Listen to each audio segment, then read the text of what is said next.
BBC Tamil News. வணக்கம். நீங்கள் இணைந்திருப்பது டிபிசியின் காலை தமிழ் செய்திகளுடன். ஜனாதிபதி தேர்தலில் தமிழ் பொது வேட்பாளரை களமிறக்குவதில் உறுதியாக உள்ளோம் என்று வடக்கு கிழக்கு சிவில் அமைப்புகளின் பிரதிநிதிகள் குழுவின் அங்கத்தவர்கள் தெரிவித்துள்ளனர். அத்துடன் அவர்களால் களமிறக்கப்படும் வேட்பாளர் கிழக்கு மாகாணத்தை சேர்ந்தவராக இருக்க வேண்டும் என்பதில் கரிசனை கொண்டுள்ளதாகவும் குறிப்பிட்டுள்ளனர். அரசியல் கட்சிகள் கால அவகாசத்தினை கோரியுள்ள நிலையில் அத்தரப்புகளுடன் இரண்டாம் கட்டமாகவும் பேசுவதற்கு நடவடிக்கைகள் எடுக்கப்படும் என்றும் அப்பிரதிநிதிகள் தெரிவித்தனர். மேலும் தொழிற்சங்க பிரதிநிதிகள் மற்றும் ஒன்றியங்களுடன் ஆதரவு திரட்டும் உரையாடல்களை ஆரம்பித்துள்ளதாகவும் அவர்கள் குறிப்பிட்டுள்ளனர்.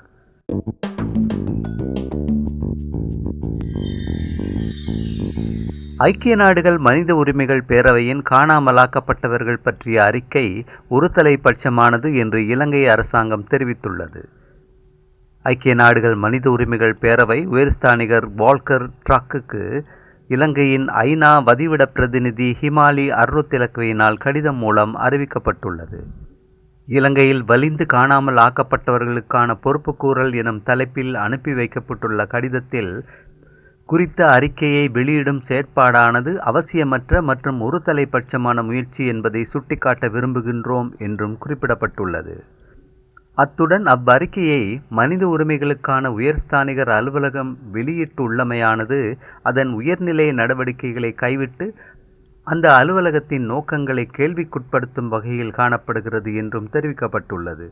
அத்துடன் குறித்த அறிக்கையானது குறைபாடுகள் நிறைந்தவை என்பதோடு பாரபட்சமற்ற தன்மை, புறநிலைகளை உரியவாறு தேர்ந்தெடுக்காத தன்மை ஆகியவற்றோடு அடிப்படை கொள்கைகளுக்கு எதிரானது என்றும் சுட்டிக்காட்டப்பட்டுள்ளது.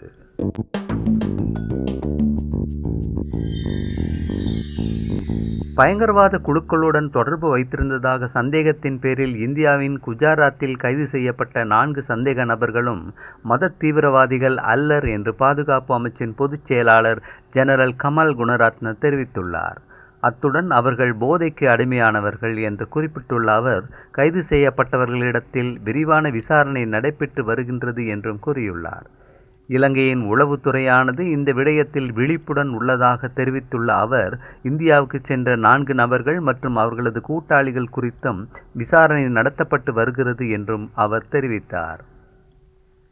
அதே நேரம் நடக்கும் விசாரணைகள் குறித்து கருத்துக்களை வெளியிட முடியாது என்று கூறிய கமல் குணரத்ன குறித்த நபர்கள் அடிப்படைவாதிகள் இல்லை என்றும் குறிப்பிட்டுள்ளார். ISIS பயங்கரவாத அமைப்பினர் என்ற குற்றச்சாட்டில் இந்தியாவில் கைதான இலங்கையர்கள் 4வரில் தலைவராக கருதப்படும் ஒஸ்மான் புஷ்பராஜை 72 மணித்தியாலங்கள் தடுத்து வைத்து விசாரணை மேற்கொள்ள நடவடிக்கை எடுக்கப்பட்டுள்ளது. கொழும்பில் குற்றப்புலனாய்வு திணைக்களத்தால் முன்னெடுக்கப்பட்ட சுற்றி வளைப்பின் போது சந்தேக நபர் கைது செய்யப்பட்டார். இவர் இலங்கையிலிருந்து இந்தியாவில் கைது செய்யப்பட்ட 4வரையும் வழிநடத்தி இருக்கலாம் என சந்தேகம் வெளியிடப்பட்டுள்ளது. ஒஸ்மான் புஷ்பராஜை கைது செய்வதற்காக போலீசார் பொதுமக்கள் ஒத்துழைப்பை நாடியதுடன் சந்தேக நபர் தொடர்பான தகவல்களை வழங்குவோருக்கு 20 லட்சம் ரூபாய் சன்மானம் வழங்கப்படும் என்றும் அறிவிக்கப்பட்டிருந்தமை குறிப்பிடத்தக்கது.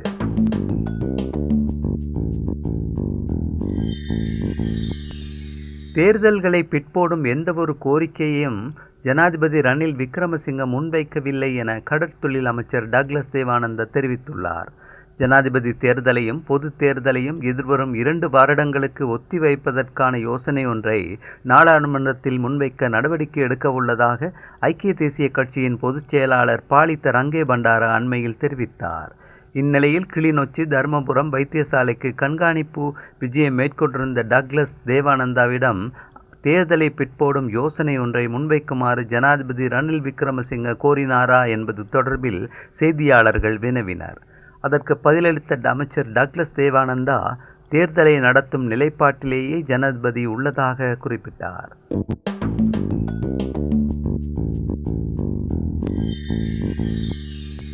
அனைத்து பிரச்சினைகளுக்கும் உள்ளக பொறிமுறையிலேயே தீர்வுகள் காணப்பட வேண்டும் என்று ஜனாதிபதி சட்டத்தரணி அலி ஷப்ரி தெரிவித்தார்.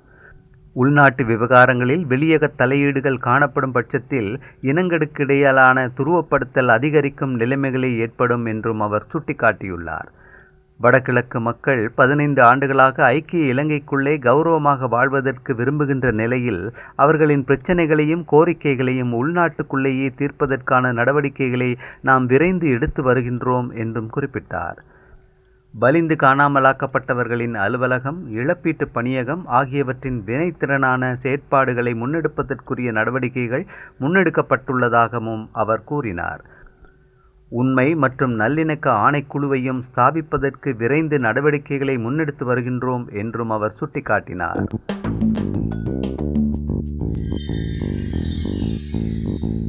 எதிர்க்கட்சியின் பாராளுமன்ற உறுப்பினர் எரான் விக்ரமரட்னவின் பொல்ஹேங்கொட வீட்டில் முக்கிய சந்திப்பொன்று இடம்பெற்றுள்ளது. இந்த சந்திப்பில் பாராளுமன்ற உறுப்பினர்களான காவிந்த ஜெயவர்தன, ஹர்ஷடி சில்வா, கபீர் கசீம், எரான் விக்ரமரத்ன, ராஜித சேனாரத்ன, அஜித் மன்னாம்பெரும, ரோஹிணி, ஜேசி அலவத்துள்ள, சுஜித் சாந்தய மற்றும் மயந்த உள்ளிட்டவர்கள் கலந்து கொண்டனர்.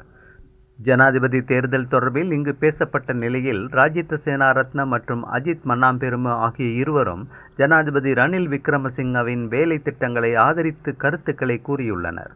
அத்துடன் ஜனாதிபதி தேர்தலில் ரணில் விக்ரமசிங்காவை ஆதரிக்க வேண்டும் என்றும் இதன்போது வலியுறுத்தினர். ஆனால் இதற்கு எதிரான நிலைப்பாட்டிலிருந்து ஹர்ஷடி சில்வா, கபீர் ஹாசிம் மற்றும் எரான் விக்ரமரத்ன ஆகியோர் கருத்துக்களை தெரிவித்திருந்தனர்.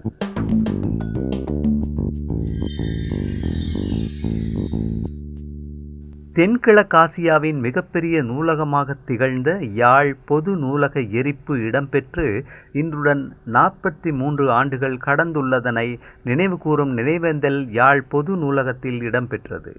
யாழ் மாநகர சபையின் ஆணையாளர் ச. கிருஷ்ணேந்திரன் தலைமையில் இடம்பெற்ற நினைவேந்தலில் யாழ் பொது நூலகத்தின் பிரதம நூலகர் சிவகரன், அனுஷியா, நூலக ஊழியர்கள், பொதுமக்கள் கலந்து கொண்டனர்.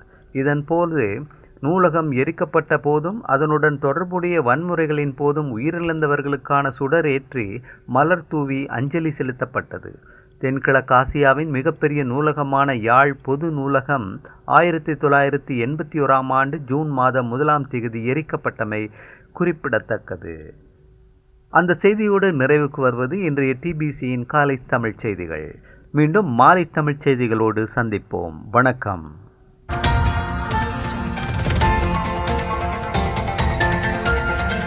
TBC Tamil News.